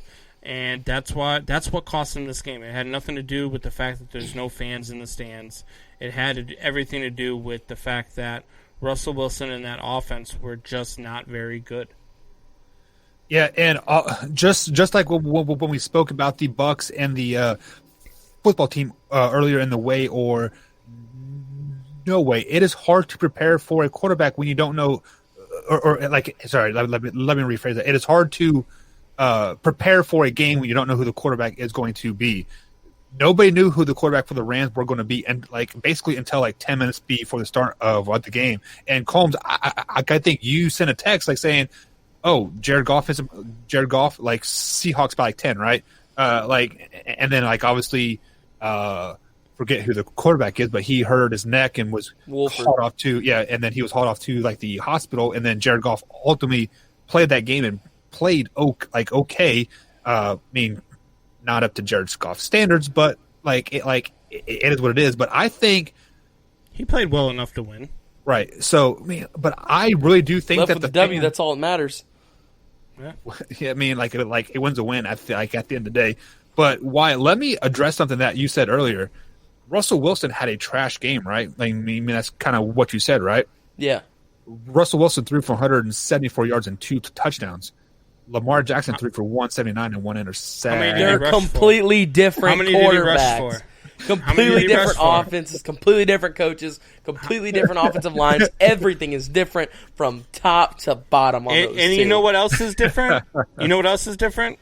The Ravens won their game. Exactly. Sure. You're right. I kind of just wanted to throw that stat in there for you. But then the Sunday night game, obviously the Saints beat the Bears 21-9. First things first, did you guys see that last-second touchdown that the Jimmy Graham caught and just walked up the field? I just want to say I was very upset because I told Combs, I said, Saints win this 14+. And I looked at Nikki while we were sitting there watching the game, and I said, here we go. Jimmy Graham is going to catch some outrageous touchdown right now, and I'm going to be wrong. And sure enough, one-handed catch in the end zone to make it less than 14 points. And I'm like, you've got to be kidding me. You want to know what really upsets me? What? Is there was 11-point spread, and I bet the Bears to win with the points, and they didn't kick the extra point to make it an 11-point game. Oh, yeah. Yeah. Yeah, lost $25 because of it. Bad beats. Combs, what are your thoughts on this game? Tear runs down his face. The Bears, there's a good thing about the game yesterday. We never have to see Mitch Trubisky under center for the Bears ever again. What? And that was the one good thing out of that game. That offense was so inept. That defense played so well yesterday. I mean, they held the Saints down with the exception of late in the final couple of drives because they were gassed. But they held that team in check. And that drop by Wims. That was the game. Wyatt would have caught that ball. I would have. I don't understand how you drop that ball. You are in the end zone. You are by yourself. You're not going to get touched. You're not going to get hit. That was the game. How do you drop that pass? Combs, I texted you right then and said, that's the game right there. That's it. They just lost it. No, and nothing summed up the Bears season more than that play. Nothing. That Bears season was summed up by that one play right there, and that was the end of it. The Bears... I'm excited for their off season, but the Saints the Saints are what I said that they were. They're not a very scary team. They're not that beat you downfield team. They're not going to destroy you. They're not going to put up a ton of points. The Tampa Bay Buccaneers are going to win this game against the New Orleans Saints this coming week. The Saints are not very scary and they're not playing well. I do want to say though. Cordero Patterson made my weekend, okay? Cordero Patterson made my weekend. Do you know why? Why? Because of the F-bomb that he dropped. Okay? They're live on Nickelodeon. Kids are watching across America, and he lets it rip. I loved it. Every kid was like... Because it was plain as day. Mom, Dad, what does that mean? What did he say that for? Because they called the penalty. They called the penalty, and it wasn't even on him. They said he ran out of bounds, and they got the wrong guy, and he got pushed out of bounds. But then, yes, he stayed out of bounds. And then they called out a number 85. Patterson's 84. Yeah. And he goes, "What the fuck? You didn't even call the right number." And he starts laughing. Everybody on the sidelines is laughing. Yeah. So let me address something that Combs said earlier, that you never have to see Mitchell Trubisky underneath the center for the Bears again. Let me play something for you guys that good old Rex Ryan on ESPN said earlier today. Oh, Rex. Yeah, when I look at it, I think what they're going to do is move on from Mitchell Trubisky. But I'm with Dan. look, I've never been a big fan of this Nagy guy, and quite honestly, it's because of the way he handled the Trubisky thing. Mm-hmm. He put everything on him. I mean, he's the guy they blame everything on. Well, why don't you look at yourself first, man? I mean, dude, you scored 3 points in this game. I mean, I know it's 9, but no, it was 3 points. Right. And quite honestly, you're an offensive guru. That's why you came here. And those stats that Himbo just put up and Dan talked about, that's not acceptable. And hey, you've gone to the playoffs, 2 out of the last 3 years. Congratulations. That's because the NFC is a hell of a lot weaker than the AFC. But when I look at this, your guy at Northwestern, Yep. Chicago kid, that fits better because this guy plays in Chicago. This guy, I mean, I don't like him. I don't like the way he doesn't take every damn bullet for him. That's your job as a head coach. You don't make your quarterback take every bullet. You take the dang bullet, and that's what I don't respect about this guy. I love the fact, okay? I love the fact that Rex Ryan calls out all these guys, okay? Calls out every one of these guys. And he had, one good year as a head coach? And it was with the Jets. Okay, he started the dumpster fire. He did. Think about it. They were on top, and then ever since they were on top and he was there, he ran it into the ground, and then he was like, oh, I'm out of here. Let me go to Buffalo. Then he ran Buffalo into the ground, and then was like, oh, I'm out of here. It's fine. So Rex Ryan. First things first is you have to respect everything that Rex Ryan just said. As a coach, as a head coach, you are supposed to take bullets for your guys. You're supposed to have your guys' back. But I told you guys this earlier. When you bench a starting quarterback within the season and you go to second string quarterback, you have to ride with him, ride or die, right? Yeah. But they started to flip-flop, right? I mean, they didn't flip-flop. No, Foles got hurt, and then Mitchell Trubisky came back in. You get yada, yada. But the simple fact is Rex Ryan is completely right. Matt Nagy is this offensive guru, and the Bears' offense sucks. Mitchell Trubisky is a pretty good quarterback. Is he top 10? No, he's not top 10, but he's not even top 30. Whatever. He's probably top 15 with a new head coach. What? Matt Nagy needs to go from Chicago. Oh, I don't care I don't care that like you have made the playoffs 2 years in a row. Exactly what Rex Ryan said. The NFC has been down. Buck, I don't mean to cut you off, Buck. Hold on. Go for it, bud. So, are you telling me where do you have Lamar on this list? If you have Trubisky as top 15, where is Lamar sitting here? Later in this year, guys, we are going to do a top 10 list of each position, but. As it stands, I would say Lamar's probably top 10. Okay. I really thought you were ready to put Trubisky above him there for a second. Oh man, I was worried about you. You're about to get some knowledge here, guys. Because look, I don't know if Rex Ryan's been spending too much time off camera, sucking on toes, or doing whatever it is that he likes to do with feet and his girlfriend or whatnot. But Rex Ryan is way off base here. Matt Nagy had his back all through up until this season.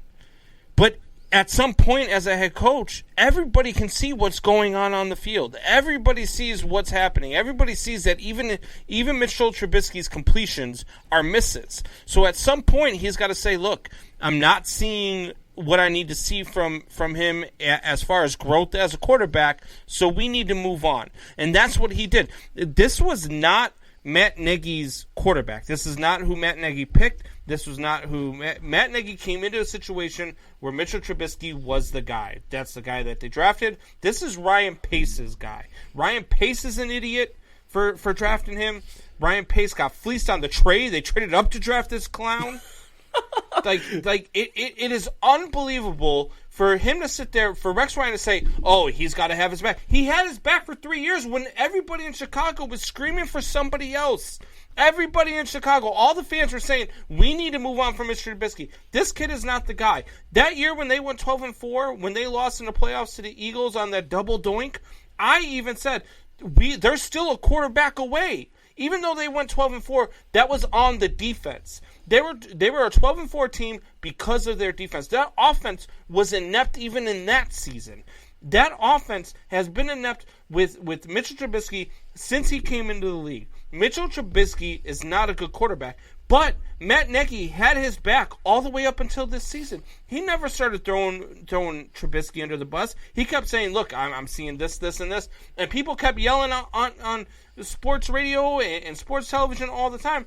What are you seeing, Matt Nagy? Why are you saying these things when it's so clear to everybody else, like last year's 8-8 season, that Mitchell Trubisky was not the guy? Mitchell Trubisky is not a whatever franchise quarterback. He is not that guy. He is going to be a bona fide backup somewhere. He'll come in and win you a game, if you need him to, or at least be relevant enough to be a backup. But that's what Mitchell Trubisky is. Let me ask you this question. When Ryan Tannehill was in Miami, underneath the offensive guru of Adam Gase, was Ryan Tannehill a top 10 quarterback in the league? That is a completely different situation. No, it's not. It's not a yes or no answer, but it's a completely different situation. Miami wasn't built to win when Ryan Tannehill was there. Either way. The Bears are built to win. Yes they don't no. have a quarterback. Was Ryan Tannehill a top 10 quarterback? No, Ryan Tannehill was not a top 10 quarterback when Adam Gase was there. When he left a offensive guru, let me air quote that, offensive guru head coach and went to Tennessee, is he now a top 10 quarterback in the league? Yes, he is. Because he went to a better situation. Okay, you can say that, but you want to know true. what the I'm not saying it. It's common true. denominator is. Are these offensive guru-minded head coaches that just don't produce? I mean, Adam Gase hasn't produced in 2 spots. Matt Nagy hasn't produced. That is also why Eric Bieniemy, the Chiefs' offensive coordinator, offensive guru, is not getting in head coaches' looks because these offensive gurus as head coaches don't work. It's simple as that. It doesn't work. Matt Nagy has not had a fair shake. Matt Nagy has not had, when you bring in a head coach, okay, and he comes in and he's running a team and he's got a guy that he doesn't believe in, a guy that he sees like everybody else in the world sees, you're giving him a quarterback that is not an NFL starting quarterback, what do you want him to do? So, yes, I agree. Matt Nagy has not proven himself yet. But right now, you've got a chance because Mitchell Trubisky is going to be gone. They didn't pick up his option. They're not going to pick up his option. They're not bringing him back. So what you do is you say, hey, Matt Nagy, this is who's available. This is what we can do to go get them, whether it's through the draft, whether it's through a trade, whether it's through free agency, whatever the case may be, you pick your quarterback. You've got 2 seasons to prove yourself as a head coach and go get your guy and do what you do. If you go out this season, you pick your guy, you get any quarterback. Say they bring in, let's say Deshaun Watson we talked about. They bring in Deshaun Watson next year and they go 8-8, Matt Nagy is gone. Wyatt, let me ask you this question. Mitchell Trubisky, let's say he goes to San Francisco 49ers. Is he a top 10 quarterback there? No. Is there any team in the NFL you see Mitchell Trubisky going to be and being a top 10 quarterback? No, and the reason why is because he's at a team now where he should be a top 10 quarterback. He's got the weapons. He's got an offensive line. He's got a defense. He's got a top 3 defense in the league. He's got like you guys were just talking about, he's got an offensive guru at head coach. He's got everything he needs. People are even talking about the fact that the Chicago Bears are 1 quarterback away. Well, he should be that quarterback that's 1 quarterback away, but he's not. He's no matter in a where he perfect goes, spot he needs right now. Yeah. And no matter where he goes, he still can't read progressions. He still can't read a defense. He still can't check down. He still can't audible. He still can't run a damn offense. You know doesn't why? matter where he goes. He's not even, and I say this, and I'm not even joking, he is not even a top 30 quarterback. Let me tell you why he cannot do that stuff right now. Is because he doesn't have the coaching to teach him that. Patrick Mahomes came into the league and he could not read progressions. He could not read a defense. Who was Patrick? Patrick Mahomes was good from the start, and who was his offensive coordinator? Matt Nagy as an offensive coordinator. However, who was the coach? Matt Nagy was the offensive coordinator, yes. But who was his coach? And that's why Matt Nagy got the job, is because of how well he performed with Patrick Mahomes as the offensive coordinator. Does the head coach sit? The head coach does not sit down with the quarterback and run through all the plays and do everything with it. That's what the offensive coordinator does. That's why coordinators get head coaching positions. Head coaches are there for game planning. Head coaches are there for everything that you do throughout the week. Head coaches are not there. That's why you have a quarterbacks coach. That's why you have an offensive coordinator, because head coaches are there to run the game and game plan and run the film and do everything that they need to do to implement the system to beat the team for the next week. And that is semi-right, but let's be honest. A head coach has their hands more on the offensive side than any other side of the ball. That is because... It depends on the mindset of the head coach, though. You're not going to tell me that oh, God, what was his name that went to the Niners and sucked? Bears black guy? Middle linebacker. Yeah, I know who you're talking about. Yeah, he went there. You can't Say tell it me again. he was Who an is it? offensive.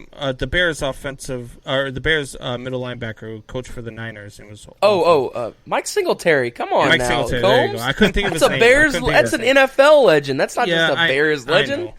I know. But Come on. so Singletary goes to San Francisco. You can't tell me that he has his hands more on the offensive side. He's one of the greatest linebackers of all time. He's more on the defensive side of the ball. He pays other guys to run the offense. He doesn't have any hands in it. No, some of the best offensive coordinators, some of the best head coaches come from the defensive side of the ball. Why? Because they know what the defense hates. They know what the defense cannot defend over and over and over. So they make some of the best offensive coordinators. Some of the best defensive coordinators come from the offensive side of the ball because they know how to stop the five wide. They know how to stop the eye back. It opposites attract. If Matt Nagy had the pieces there to win, and the one thing I do disagree with Wyatt on is Wyatt says he's had an offensive line. They haven't had an offensive line there since just for 2 years. That offensive line was depleted last year, which is why they went 8-8, and that offensive line was depleted again this year. They haven't rebounded from losing Kyle. God, I'm so bad with names when I'm trying to think of them right in the moment. But they haven't. Kyle Long. They haven't rebounded from losing Kyle Long. They haven't rebounded from all the injuries that they've had. They've got guys, playing positions that they haven't played before. So the offensive line is a piece that they need to work on. But if you had Deshaun Watson on this team this year, this team is a 13-3 or 12-4 team competing with the Packers for the division. And would they beat the Packers twice? Do you think they beat the Packers twice? They'd beat them at least once. I mean, the Packers and the Bears. If the Bears have a good quarterback, the Packers and the Bears are a 1-1A in this division for sure. Let me ask you this question: you guys have said that the Bears have the top three, top two defense in the league. They have a great supporting cast. They're only a quarterback away, right? Yeah. That reminds me exactly of the 2000 Baltimore Ravens, the best defense in the league. They had pieces on the offensive side. They had who was running Jamal Adams. I believe Shannon Sharp was on that team as well. Yep. Who was that quarterback? Trent Dilfer was that quarterback. They were a quarterback away, but they still. They were 12. But they did enough to. Trent Dilfer was a game manager. Trent Dilfer was an accurate passer. Trent Dilfer wasn't out there trying to throw the ball and do things that he couldn't do like Mitch Trubisky does. Mitch Trubisky does not do the things that he needs to do to win games. He just doesn't. Because the coaching staff is not putting him in those positions. No, it's that the coaching staff has done all sorts of things. They switched up the game planning. They switched up the playbook for him. They geared the playbook just for Mitchell Trubisky, and he still could not succeed. They even gave him a break. Yes, he has all the weapons in the world, and he is not the guy. People who say that Mitch Trubisky it's not. Mitch Trubisky is not the guy. He got drafted at number 2 in the draft, and it was a miss. Ryan Pace grossly missed on that draft pick. Ryan Pace got fleeced to trade up for it by the 49ers. He got fleeced in that. He got fleeced in that. The only good thing that Ryan Pace has done since he's been there is draft Roquan Smith and trade for Khalil Mack. That's it. So, as your friend, I hope when they trade Mitchell Trubisky or let him go or cut him or whatever he does, I hope he fails. But as a co-host on the Man Hour, I want him to go to freaking Houston. I don't want this guy to fail. I want Mitchell Trubisky to succeed. And Houston goes to the Super Bowl. Yeah. No, I wanted Mitchell Trubisky to succeed in Chicago. I really did. I don't hate the guy. I want the kid to succeed. He's just not a good quarterback. It's not because I don't like him. It's because I watch the games. I watch the things that he does. When you have I would say about 90% of his completions are on plays that the wide receivers have to go and make, whether they have to come back for the ball, whether they have to dive for the ball, whether they have to go up for the ball, whatever they've got to do, the wide receivers are making the plays on them. Or if it's just one of those plays where it's like he just looks and he's like, yeah, Allen Robinson's down there somewhere. I'll just heave this. They got that kid Darnell Mooney, who was a great steal in the fifth round of the draft. I mean, the kid is good. He's fast. I was watching a film of him in the first 6 weeks of the season where he was breaking ankles. He was running great routes. He was killing them, and every ball was landing 10 yards away from where he was when he was wide open. That's not Mitch. That's an NFL quarterback does not do that. Whether it's Mitch Trubisky or Nick Foles, neither one of those guys are able to run an offense as a starting quarterback. They're just Mooney not. was running the wrong route. That's why the ball was 10 yards away. The quarterback knows the routes. I mean, a rookie receiver is not going to know them. Yeah, and Lamar Jackson's trash, and the Dallas Cowboys are going to win the East. They will next year. Great call. You're guys. genius. Let's go ahead and go to the 2-minute warning. That'll bring us to the 2-minute warning.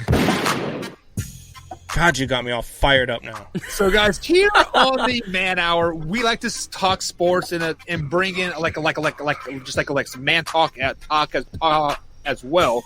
But I had a great conversation with a guy earlier tonight, and doing this show, guys, I did not see myself as like a inspiration or anything like that, but obviously I have a speech impediment. Like I stutter from time to time, and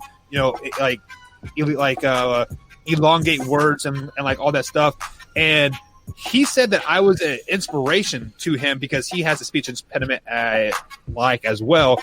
And we're out here doing our thing. We're having a good time.